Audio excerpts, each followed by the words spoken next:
Welcome back. నిన్న Bihar and Jubilee ఫలితాలు వెలువడ్డ విషయం తెలిసిందే. జూబ్లీ హిల్స్లో కాంగ్రెస్ విజయాన్ని హస్తగతం చేసుకుంటే అటు బీహార్లో ఎన్డీఏ ప్రభంజనం చూపించింది. 243 స్థానాలకు 202 స్థానాలను కైవసం చేసుకొని ఒక విధంగా చెప్పాలంటే ఇది చారిత్రక విజయం అని చెప్పొచ్చు. ఇటు జూబ్లీ హిల్స్ ఉప ఎన్నికల్లో కూడా 24,729 ఓట్ల మెజారిటీతో ఇటు నవీన్ యాదవ్ గెలిచినటువంటి క్రమంలో పార్టీలు అంటే ఓడినటువంటి పార్టీలు పోస్ట్ మార్టం చేస్తున్నటువంటి క్రమం కనిపిస్తోంది. ఆత్మవిమర్శ చేసుకుంటున్నటువంటి సిచ్యువేషన్ కనిపిస్తోంది. అండ్ ఒక్కొక్క పార్టీ కనుక చూసినట్టయితే అటు బీఆర్ఎస్ తన సిట్టింగ్ స్థానాన్ని నిలబెట్టుకోలేకపోయింది. ఇక్కడ బీజేపీ చూస్తే డిపాజిట్ కోల్పోయింది. బట్ అక్కడ బీహార్లో చూస్తే మాత్రం ప్రభంజనం సృష్టించింది. మాట్లాడదాం.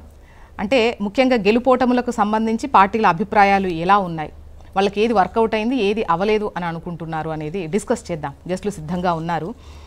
సుమిత్ర గారు, వీరు బీఆర్ఎస్ సీనియర్ నాయకురాలు. నమస్తే అండి, welcome to the debates. Sumitra గారు.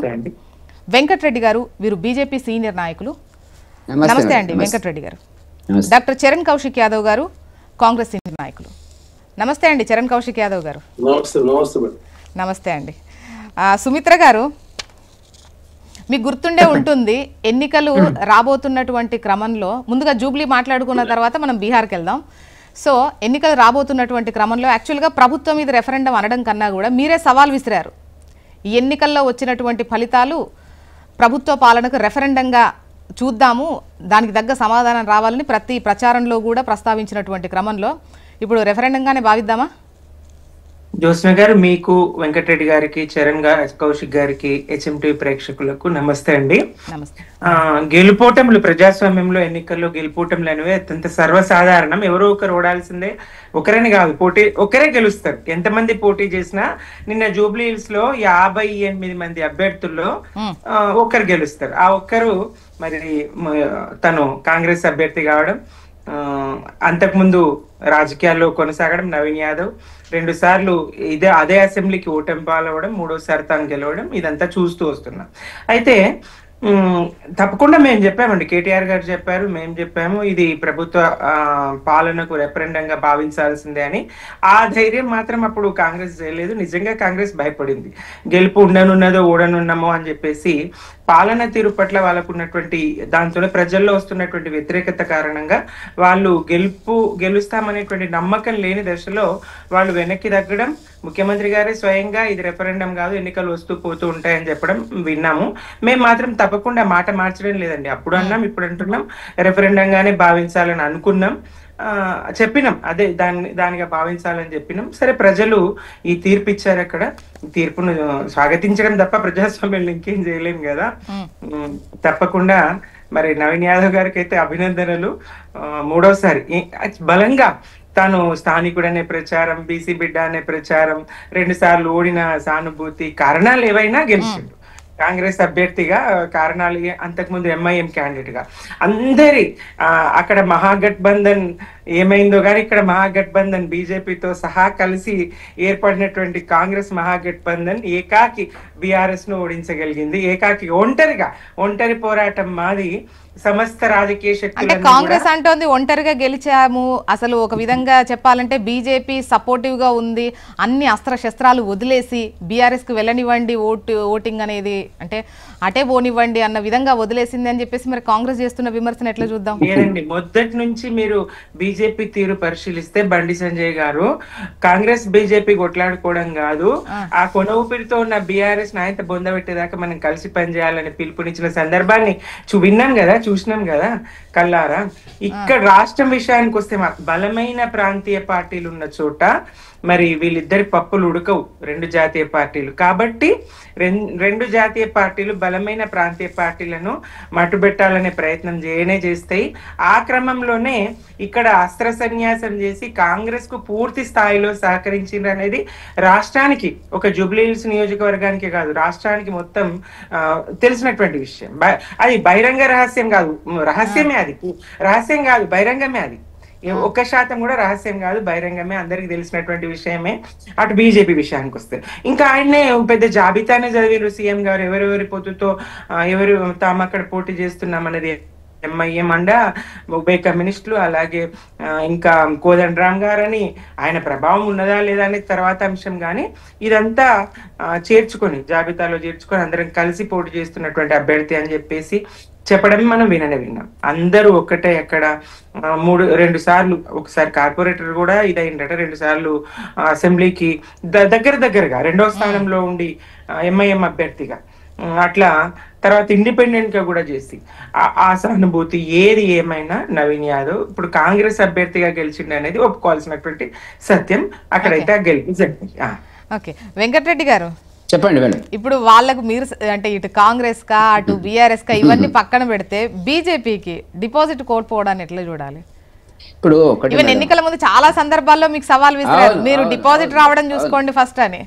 అసలు ఎట్లా ఇట్లా? ఇప్పుడు ఇది గెలిచినందుకు కాంగ్రెస్ పార్టీకి శుభాకాంక్షలు మేడం, దాంట్లో సందేహం లేదు. ప్రజాస్వామ్యంలో ఓట్ల తీర్పును గౌరవించడం భారతీయ జనతా పార్టీకి ఉండేటువంటి ఒక సలక్షణము, సంస్కారం కూడా. ఎందుకంటే వాళ్ళలాగా వాళ్ళు ఓడిపోతే ఏదో జరిగిపోయింది, బ్యాలెట్ పేపర్ మారింది, లేకపోతే ఓట్ల చోరీ జరిగిందని మేము అనము. కాబట్టి సో వాళ్ళకి శుభాకాంక్షలు. పోతే మీరు అన్నట్టుగా ఏంటంటే ఇది మేము ఓడిపోవడం అనేటువంటి, మాకు డిపాజిట్ రాదనేటువంటి విషయం అనేటువంటిది సరే, మేము దాన్ని కాదనలేము. ఇప్పుడు నిన్న మా కిషన్ రెడ్డి గారు మాట్లాడినారు, దానికి ఒక చరిత్ర ఉంది ఆ కాన్స్టిట్యున్సీకి సంబంధించినంత వరకు. కిషన్ రెడ్డి గారి సికింద్రాబాద్ కాన్స్టిట్యున్సీలో 7 నియోజకవర్గాల్లో మేము బలహీనంగా ఉన్నటువంటిది నాంపల్లి, జూబ్లీ హిల్స్, ఈ 2 కూడా. దానికి కారణం ఏంటంటే ఎక్కువ భాగం మైనార్టీ. ఇప్పుడు ఇక్కడ మీరు చెప్పిన లెక్కలో 1,30,000 ఓట్లు ముస్లింల ఓట్లు, మైనార్టీ ఓట్లు ఉన్నట్టుగా మనకు లెక్కలు, మొత్తం 4 లక్షల లోపల. అది పెద్ద కన్సిడరబుల్ స్ట్రెంత్ అది వాస్తవానికి కూడా. ఒకటి. రెండవది ఏంటంటే దత్తాత్రేయ గారు మధ్యన అంజన్ కుమార్ యాదవ్ గారు 2 టర్ములు సికింద్రాబాద్ ఎంపీ ఉన్నప్పుడు కూడా దత్తాత్రేయ గారు అంతకుముందు ఎంపీగా ఉన్నాడు, మంత్రిగా ఉన్నారు. తర్వాత కిషన్ రెడ్డి గారు 2 టర్ములు ఉన్నటువంటి పరిస్థితుల మనం అంచనా వేస్తే ఆ కాన్స్టిట్యున్సీలో మేము 48 కార్పొరేటర్స్ గెలిచినాం. కానీ జూబ్లీస్ లో ఒక్క కార్పొరేటర్ మేము గెలవలే మేడం. ఇది చరిత్ర. మీరు గెలవాలి కదా, అక్కడ మేము గెలవలే. మేము బలహీనంగా ఉన్నమాట వాస్తవం. అన్ని పార్టీలు అన్ని ప్రాంతాల్లో అన్ని కాన్స్టిట్యున్సీలో బలంగా ఉంటాయని చెప్పి ఏ చరిత్రలో లేదు, ఏ దేశంలో లేదు, ఏ పార్టీకి లేదు. ఆ విషయం మాకు తెలుసు. తెలిసి కూడా మేము 23 ఎన్నికల లోపల 26,000 ఓట్లు వచ్చిన మాట వాస్తవం. మొన్న కిషన్ రెడ్డి గారు పోటీ చేసినప్పుడు 65,000, నిన్న గౌరవ ముఖ్యమంత్రి గారు కూడా మెన్షన్ చేసింది 65,000 ఓట్లు వచ్చిన మాట వాస్తవం. ఇప్పుడు మాకు 17,000 ఓట్లు వచ్చినటువంటి వాస్తవం. మీరు అన్నట్టుగా ఏ ఎన్నికకు ఆ ఎన్నిక ప్రత్యేకత ఉంటుంది. ఆయా కాలం లోపల ఆయా ప్రభుత్వాలు అనుసరించే, పార్టీలు అనుసరించేటువంటి ఉద్యమాలు, పోరాటాలు, ప్రజల్లో వాళ్ళకు ఉండేటువంటి సత్తా, సరుకు, వీటన్నిటిని బట్టే ఓట్లుంటాయి తప్ప. ఇప్పుడు మేడం అంటుంది, సుమిత్ర గారు అంటున్నారు మేము వాళ్ళకి కాంగ్రెస్కు మద్దతు ఇచ్చినామని. మేమెందుకంటే మేము దేశంలో మాకు మొట్టమొదలు మా 2 పార్టీల మధ్యనే వైరుధ్యాలు ఉన్నాయి, శత్రుత్వం ఉంది, రకరకాలుగా ఉన్నది. ప్రాంతీయ పార్టీలు ఎక్కడైనా మళ్ళొచ్చు, ఎక్కడైనా పోవచ్చు, ఎవరితోనైనా ఉండొచ్చు. వెంకటరెడ్డి గారు చెప్పండి మేడం, ప్లీజ్ కంటిన్యూ. అంటే ఇంతకుముందు మీరు అంటే ప్రభుత్వ వ్యతిరేక ఓటు చీలకుండా ఉండాలి అని అంటే కామ్గా ఉండాలి. సో ఆ దిశగా పెద్ద ఎత్తున ప్రచారంకు సంబంధించి చూస్తే అంత పెద్దగా ఫోకస్ చేసి చెయ్యలేదు, బీఆర్ఎస్ కు సపోర్టివ్ గా వ్యవహరించారు అనేది అటు కాంగ్రెస్ విమర్శ. ఇప్పుడు అట్లా ఉండదు మేడం. ఇప్పుడు వాస్తవానికి ఈ పద్ధతి అనేటిది, ఇప్పుడు గతంలో దుబ్బాకలో కాంగ్రెస్ ఓడిపోయింది, అప్పుడు ఆ ఓట్లు మాకు మళ్లించినట్ట లేకపోతే బీఆర్ఎస్ గా? హుజరాబాద్ లో జరిగింది. అదే విధంగా డిపాజిట్ రాలే కదా వాళ్ళకి, మునుగోడులో డిపాజిట్ రాలే కదా. ఇప్పుడు మేడం కేటీఆర్ గారు మాట్లాడుతున్నారు మేమే ప్రత్యామ్నాయమని. మొన్న 7-8 సీట్లు మేము గెలిచినప్పుడు వాళ్ళు ఓడిపోయినప్పుడు ఆ మాట అనాలి కదా, బీజేపీ ప్రత్యామ్నాయం అయ్యేటట్టుంది అని.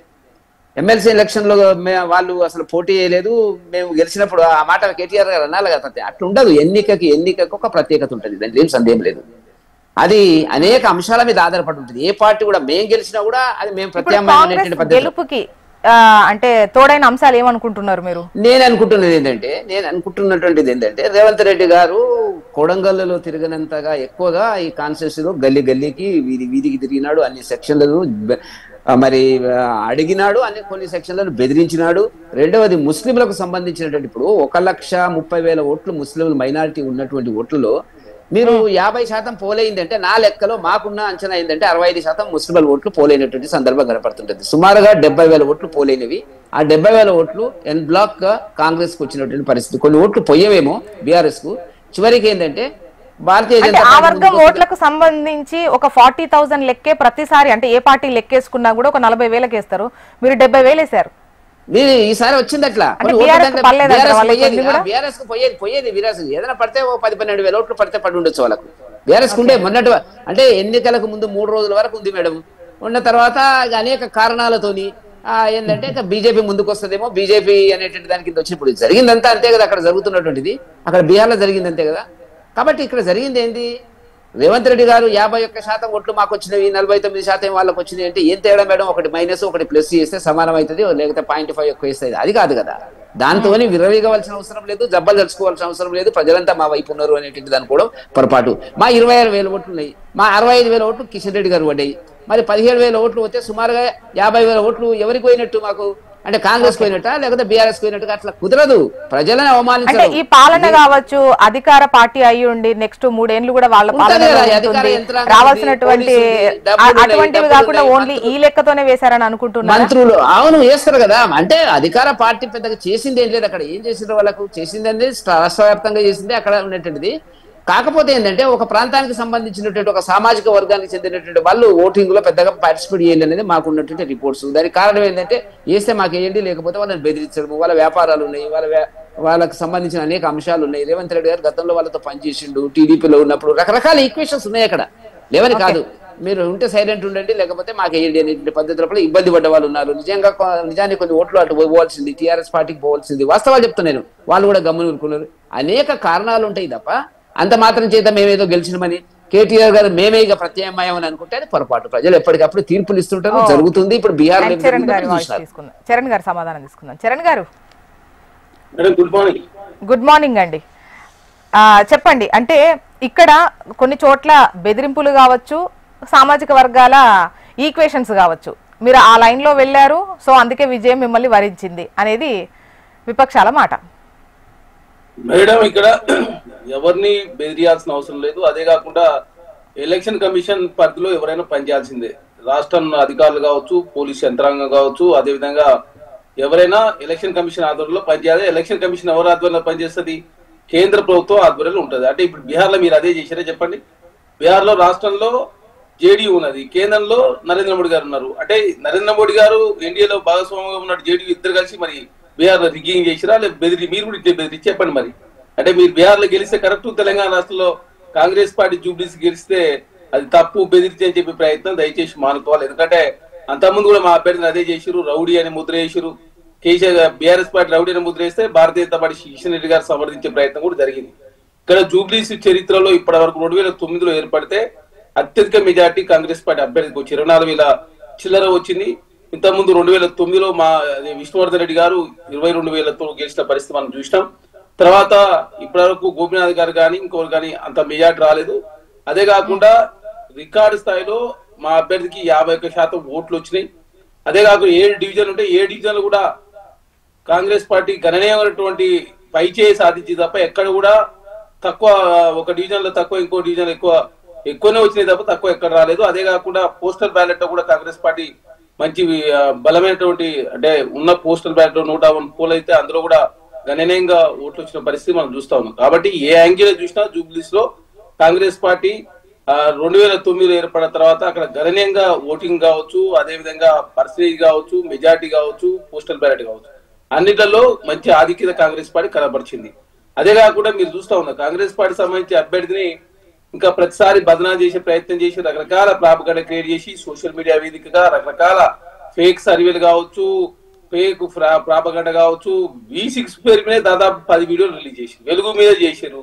దాదాపు 10 సర్వేలు బీఆర్ఎస్ పార్టీ గెలుస్తున్నాయని చెప్పేసి ప్రజల్లో ఒక గందరగోళ వాతావరణం క్రియేట్ చేసే ప్రయత్నం కూడా బీఆర్ఎస్ పార్టీ చేసింది. అయినా మా అభ్యర్థి ఇంకా భారీ మెజార్టీ రావాల్సి ఉంటే, ఇంకా మెజార్టీ తగ్గడానికి కారణం కూడా ఇవన్నీ అని చెప్పేసి మేము భావిస్తా ఉన్నాం. ఏదేమైనప్పుడు ప్రజాస్వామ్యంలో గెలిపే అంతిమంగా తెలంగాణ రాష్ట్రంలో కావచ్చు, దేశంలో ఏదైనా కూడా గెలిపే చూస్తారు. కాబట్టి జూబ్లీస్ కాంగ్రెస్ పార్టీ గెలిపించరు.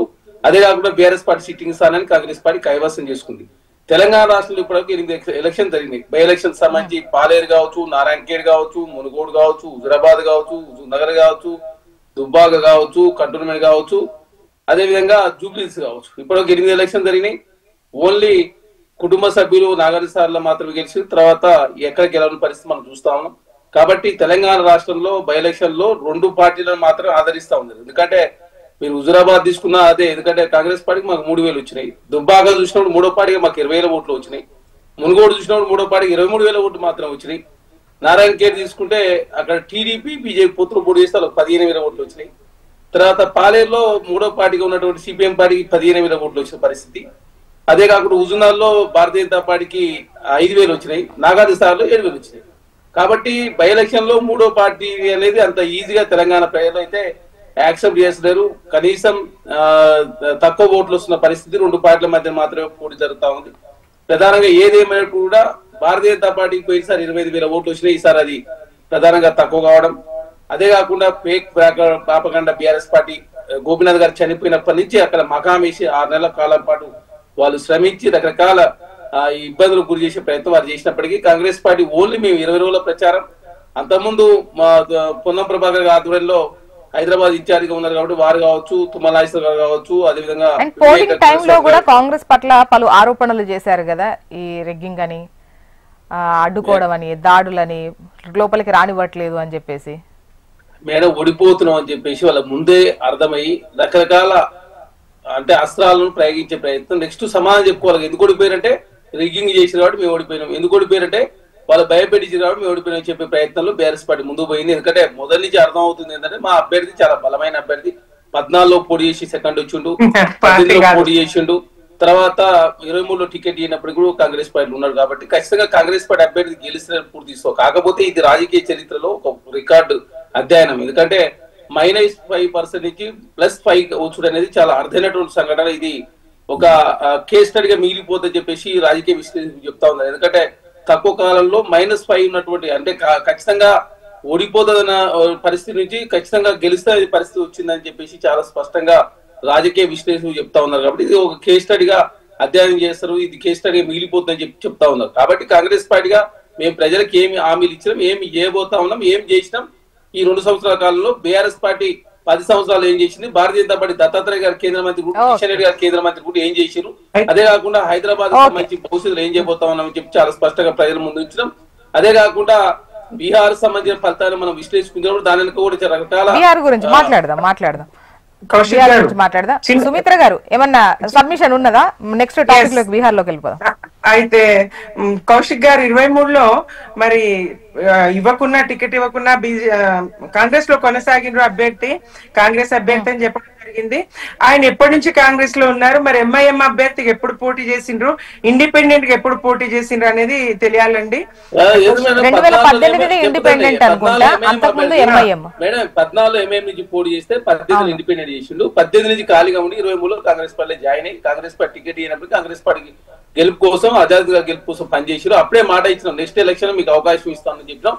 దానిలో భాగంగా బై ఎలక్షన్ వచ్చి సడన్లీ కాబట్టి ఆజాద్ గారు ఎమ్మెల్సీ మంత్రి చేసి వీరిని నవీన్ యాదవ్ గారు టికెట్ ఇవ్వడం జరిగింది. కాబట్టి ఇప్పుడు 2 సార్లు ఎమ్మెల్యే పోటీ చేసిన, ఒకసారి కార్పొరేటర్ పోటీ చేసి ఓడిపోయాడు. వారికి 41 సంవత్సరం వయసు, రేపు 10వ తారీఖున వారికి బర్త్డే ఉన్నది. కాబట్టి వాళ్ళ బలమైనటువంటి అభ్యర్థి, అంత ఆషామాష అభ్యర్థి కాదు. ఎందుకంటే వాళ్ళ ఫాదర్ 40 ఇదైతే అంగీకరించదగ్గ విషయమేనండి. తాను ఇండిపెండెంట్ గా చేసిన, ఎంఐఎం అభ్యర్థిగా చేసిన చాలా ఎక్కువ భారీ సంఖ్యలో ఓట్లు తెచ్చుకోగలిగినరు. అభ్యర్థిగా నవీన్ యాదవ్ ఉన్నటువంటి అది తర్వాత సామాజిక వర్గానికి సంబంధించి ఇంకా బీసీ సామాజిక వర్గానికి సంబంధించి జరిగినటువంటి ప్రచారం, తను బీసీ అని స్థానికుడని, ఈ ప్రచారాలన్నీ కూడా కాంగ్రెస్ కు కలిసి వచ్చింది. సుమిత్ర గారు మీరైనా ఒకరికి అంటే సీటు కేటాయించేటప్పుడు ఈ లెక్కలు చూసుకోరా? అభ్యర్థి బలమైన అభ్యర్థా, లేదంటే ముందు నుండి పార్టీలో ఉన్నారా, లేకపోతే పార్టీ బలంది కాబట్టి ఎవరికి ఇచ్చినా కూడా గెలిచిపోతారు అన్న లెక్కలో ఇస్తారా, అభ్యర్థిని చూస్తారా? తప్పకుండా చూస్తారండి, అది సహజం. ఏ పార్టీ అయినా, మేమైనా ఎవరైనా తప్పకుండా చూస్తారు. వాళ్ళు చూసుకున్నారు, అందులో భాగమే ఈ గెలుపు. మరి మా విషయానికి వస్తే మేము లేదండి, ప్రతి సాక్ష్యాలు ఆధారాలతో సహా అన్ని ఛానల్ తిరిగారు. స్వయంగా అమిత్ గారు, గుత్తా అమిత్ గారు తిరిగారు. అన్ని వీడియోల్లో వాళ్ళు కనిపించారు, అన్ని ఛానళ్ల వీడియోల్లో వాళ్ళు కనిపించారు. అధికార దుర్వినియోగానికి పాల్పడ్డారు అన్ని రకాలుగా. ఎన్నికల కమిషన్ ఆ రోజు స్వయంగా నేను కూడా వెళ్లి ఫిర్యాదు చేయడం జరిగింది. స్థానికేతరులు 9 నాడు సాయంత్రం కల్లా నియోజకవర్గాన్ని విడిచిపెట్టారు. గొడవలకు వీటన్నింటికి సంబంధించి వాళ్ళెంతో మీ పార్టిసిపేషన్ కూడా అంత పెద్దగానే ఉంది. కాకపోతే ఓడిపోతున్నాం కాబట్టి ఇది ఏమంటారు, ఘర్షణ వాగ్వాదాలు కాదు, దాడి అనేది ప్రొజెక్షన్ మీది అనేది అటు కాంగ్రెస్ క్వశ్చన్. లేదండి అక్కడ జరిగిందంతా ప్రతిదీ మేము ఎన్నికల కమిషన్ దృష్టికి తీసుకుపోయినాం. మేము కేసులు చేసినామని చెప్పడమే జరిగింది కానీ అక్కడి నుంచి వాళ్ళని తరలించే ప్రయత్నం అయితే చేయలేదు. అన్ని రకాలుగా ఎన్ని సామధాన భేద దండోపాయాలు ఇందాక వెంకటరెడ్డి గారు చెప్పినట్టు భయపెట్టి బెదిరించి, ముఖ్యమంత్రి గారు బెదిరించిండ్రు, అడుక్కున్నారు, అన్ని చేసిరు. ఒక్క ఓటు అడుగుతున్నా, నేనేం అడుగుతున్నా, ఒక్క ఓటు అడుగుతున్నాను. ఇల్లు తిరగందే తక్కువ, గదవ పట్టుకుందే తక్కువ.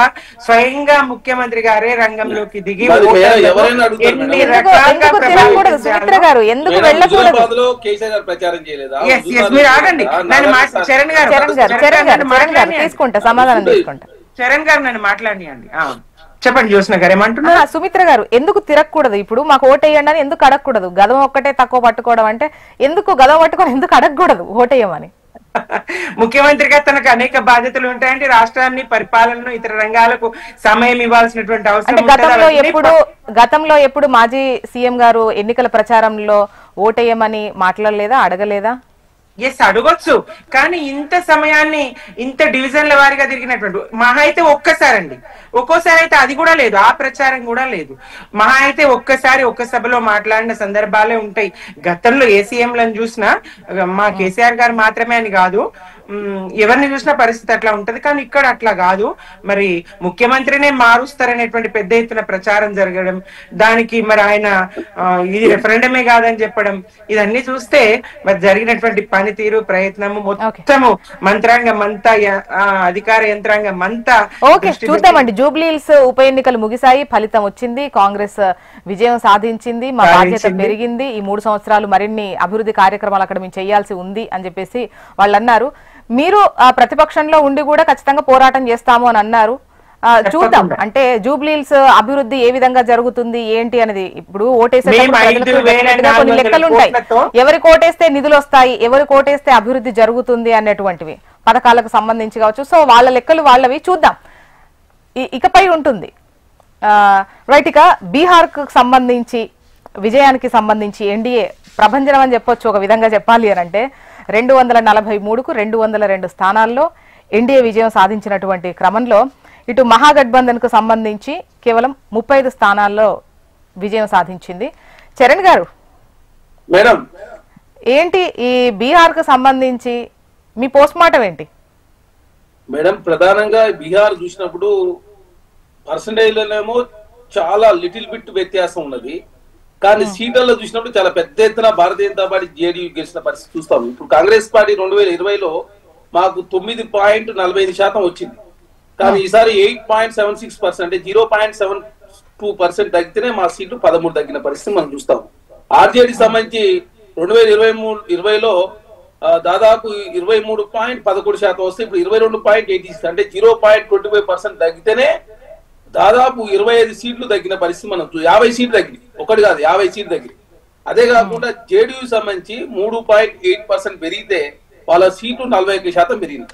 ఇక భారతీయ జనతా పార్టీ సంబంధించి వాళ్ళు పెరిగిన పరిస్థితి ఓన్లీ 0.75% మాత్రమే.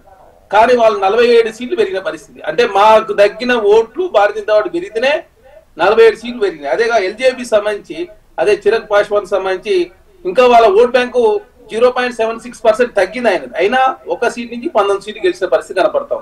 చాలా స్పష్టంగా ఇక్కడ అర్థమైంది ఏంటంటే కూటమిలో అనైక్యత మూలంగా కాంగ్రెస్ పార్టీ చాలా స్పష్టంగా ఆర్జేడీ ఇండియా కూటమి ఓడిపోయిన మాట అనైక్యత మూలంగా మాత్రమే.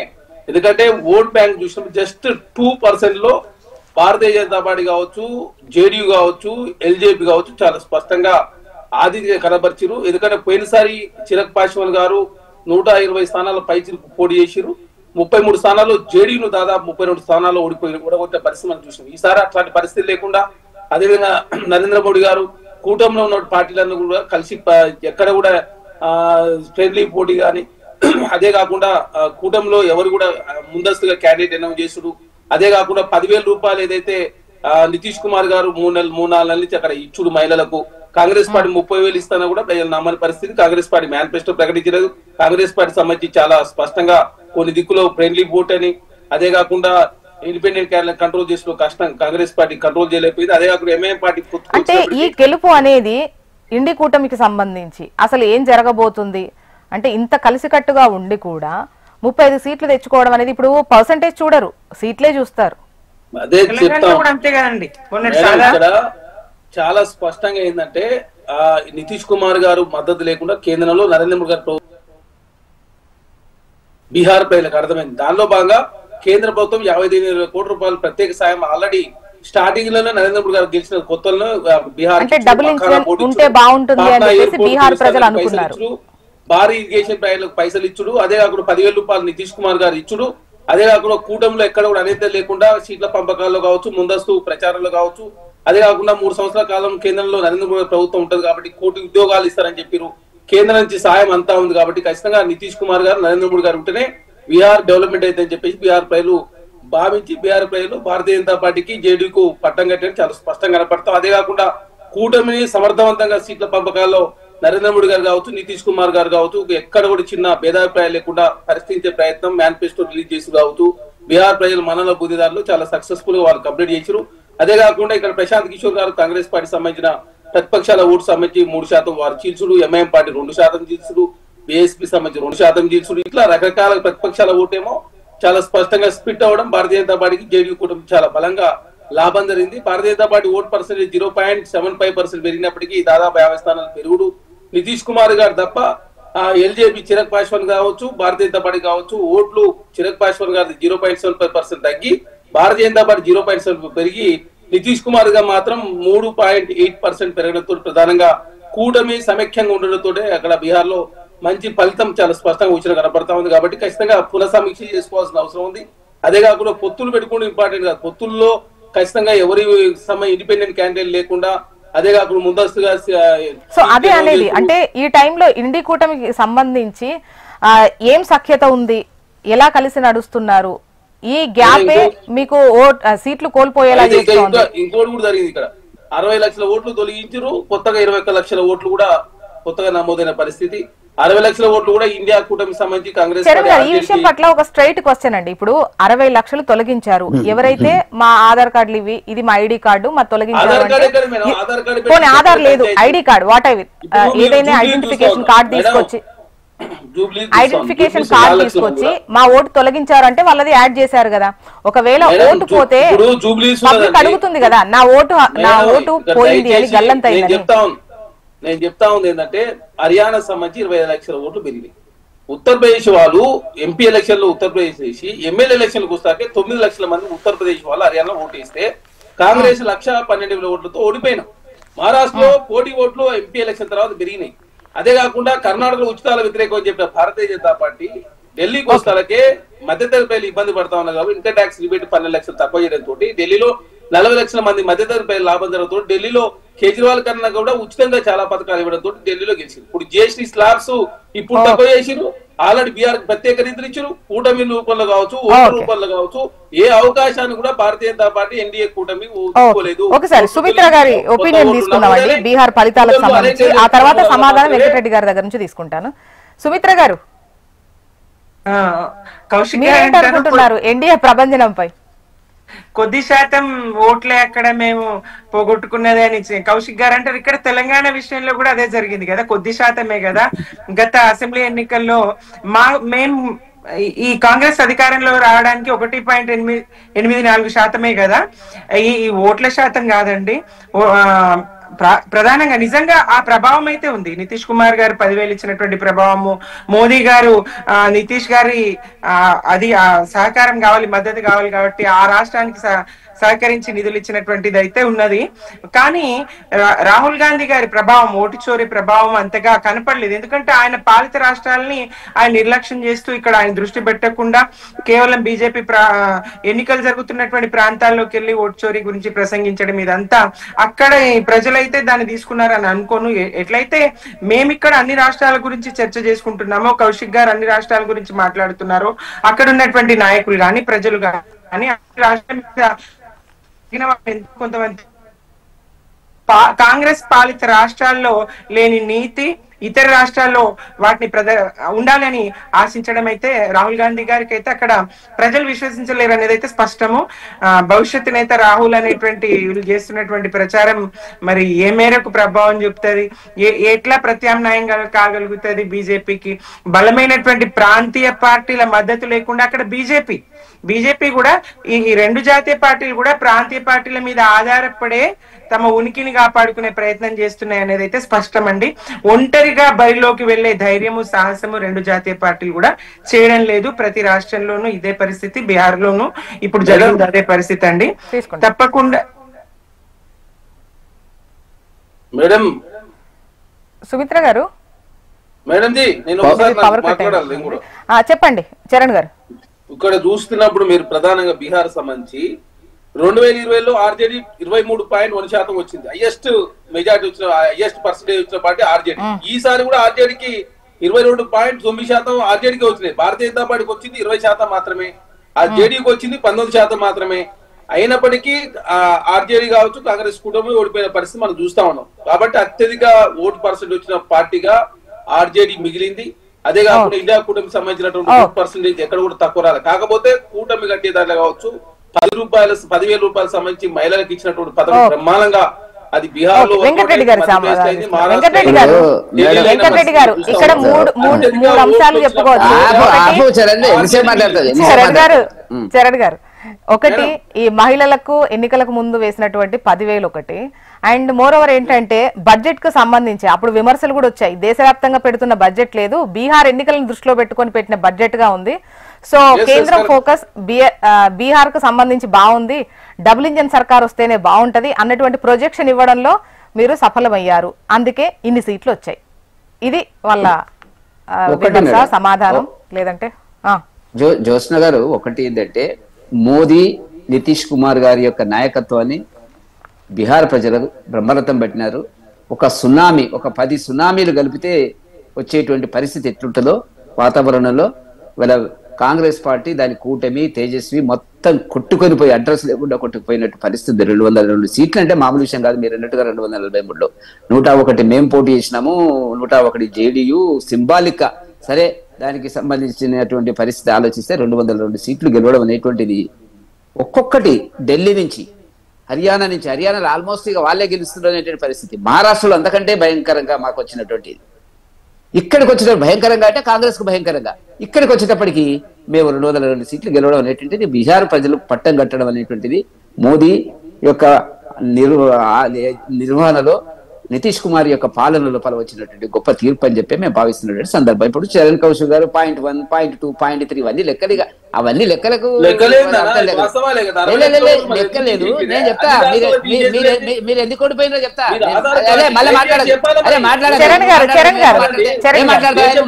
మధ్యలో మాట్లాడడానికి టైం వచ్చినప్పటికీ మాట్లాడాలి, తప్పలేదు. మీరు ఎందుకు మాట్లాడలేదు?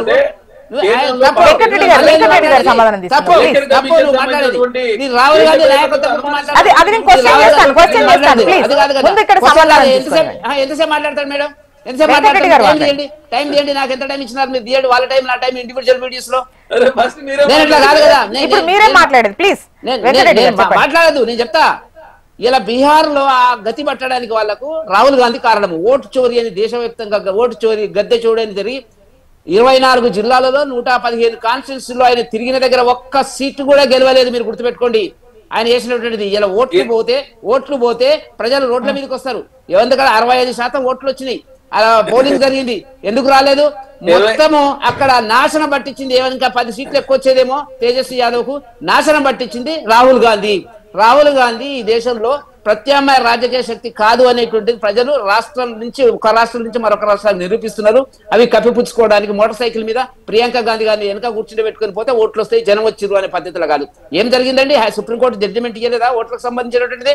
ఆ దాంట్లో పెట్టుకోమని అనలేదా? ఎవరైతే అభ్యంతరాలు ఉంటే అన్ని జరిగిన తర్వాత అట్లొచ్చింది ఇట్లొచ్చింది అనేటువంటిది మీ అసమర్థ నాయకత్వం కాంగ్రెస్ లో మీరు మార్చుకుంటే మార్చుకోండి, ఏమన్నా వీలైతే చూసుకోండి. అది మీ అంతర్గత ఒక వ్యక్తిగా, ఒక విశ్లేషకుడిగా మీకు ఇచ్చేటువంటి సలహా. కాబట్టి వల్ల రాహుల్ గాంధీ యొక్క కనీసం అతను పెట్టుకొని తిరిగి ఓటు చోరీ అని తిరిగిన తర్వాత మరింత నాశనం చేసినాడు. ఎవరిని? తేజస్వి యాదవ్ను. ఇంకొక 10-20 సీట్లు వాళ్ళకు ఎక్కువ అధికంగా వచ్చేటువంటిది. అది కప్పిపుచ్చుకొని దేశంలో విదేశాల్లో ఆయన అనుసరిస్తున్నటువంటి విధానాన్ని భారత ప్రజలు సహించడం లేదు. ఇవాళ 10,000 వేసినమా, 20,000 వేసినా, అందరు వేసి రెడీ, అందరు వేస్తారు. మీరు చెప్పిండ్రు, మీరు ఇక్కడ తెలంగాణలో ఏం చెప్పిండ్రు, ఏం వేసిండ్రు అనేటువంటి తెలుసు. కాబట్టి ఒక్కొక్క రాష్ట్రం అనేటువంటిది మేము విజయ పరంపరలో మా ఖాతాలో పడుతున్నటువంటి పరిస్థితి. నెక్స్ట్ బెంగాల్, నెక్స్ట్ తెలంగాణ, మరి కేరళ వీటికి సంబంధించిన నిర్ణయాలు జరుగుతాయి అనేటువంటిది మాత్రం గుర్తుపెట్టుకోవాల్సిన అవసరం ఉంది. కాబట్టి అంటే మీరు కూటమి కట్టిన చోట ప్రతిపక్షానికి మరి రెండంకెలతోనే వస్తున్నటువంటి క్రమం కనిపిస్తోంది. జనాలకు ఎక్కడో డౌట్ వస్తుంది అంటున్నారు. జనానికి డౌట్ వస్తే చెప్పమనండి మళ్ళీ ఇప్పుడు కూడా ఆయనతో కూడా ఓడ్చోరని చెప్పి ఇప్పుడు కూడా ఓడ్చోరని చెప్పి మీరు గెలిస్తే ఓడ్చోరు కదా ఇక్కడ మీరు గెలిస్తే కదా మీరు గెలిస్తే మీరు నాయకుడు లేడు ఖర్గేనేమో ప్రెసిడెంట్ రాహుల్ గాంధీ గారేమో మీరు ప్రధానమంత్రి. మీరు ఒక్కటి గుర్తుపెట్టుకోండి. ఇప్పుడు చరణ్ గారు ఇప్పుడు వెంకటరెడ్డి గారు మీరు రివ్యూ చేసుకోండి. చరణ్ గారు ఒక్క నిమిషం. ఇప్పుడు ఓటు పర్సెంటేజ్ లో చూస్తే వాళ్ళ కోట్లు వచ్చాయి, మీకు రాలేదు. వెంకటరెడ్డి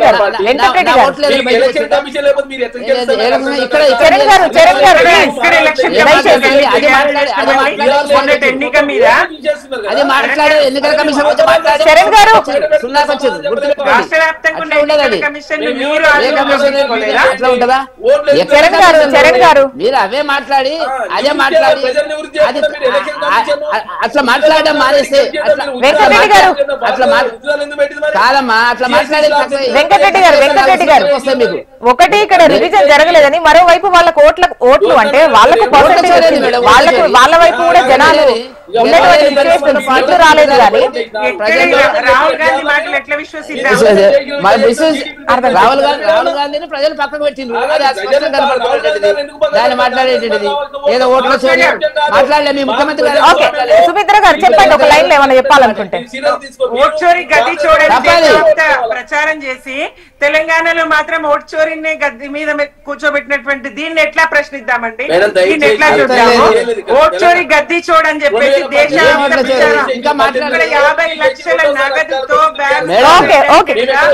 వీడియోలకు చిక్కినటువంటి ఫైనల్ గా వెంకటరెడ్డి గారు ఒక 1 మినిట్ కాదు 30 సెకండ్స్ లో మీరేం చెప్పాలనుకుంటున్నారు?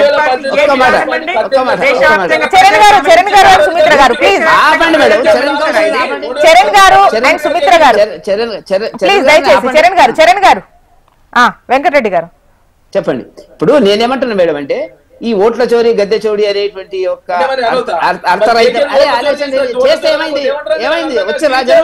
ఓకే, ఏదేమైనా మీ పర్సెంటేజ్ ఎంత వచ్చినా ఏమొచ్చినా కూడా బీహార్ లో మాత్రం ఘన విజయం ఎన్డీఏ సాధించింది. ప్రజలు అక్కడ డబుల్ ఇంజన్ సర్కార్ అన్న దిశగానే ఓటేసినట్టుగా అనిపిస్తోంది. అంటే ఇక్కడ 10,000 వేసారా లేదంటే బడ్జెట్ లో కేటాయించారా అనేది కాదు, ప్రజలు ఎంత లబ్ధి పొందుతున్నారు, ఎంత ప్రయోజనం పొందుతున్నారు అనేటువంటి లెక్కల్లో కూడా ఉంటారు. కాబట్టి సో ఆ ప్రయోజనం ఓటు రూపంలో మారింది అని అనుకోవచ్చేమో. And thank you so much అండి డిస్కషన్ లో పాల్గొన్నందుకు. చరణ్ కౌశిక్ యాదవ్ గారు, వెంకటరెడ్డి గారు, సుమిత్ర గారు థ్యాంక్ యూ అండి.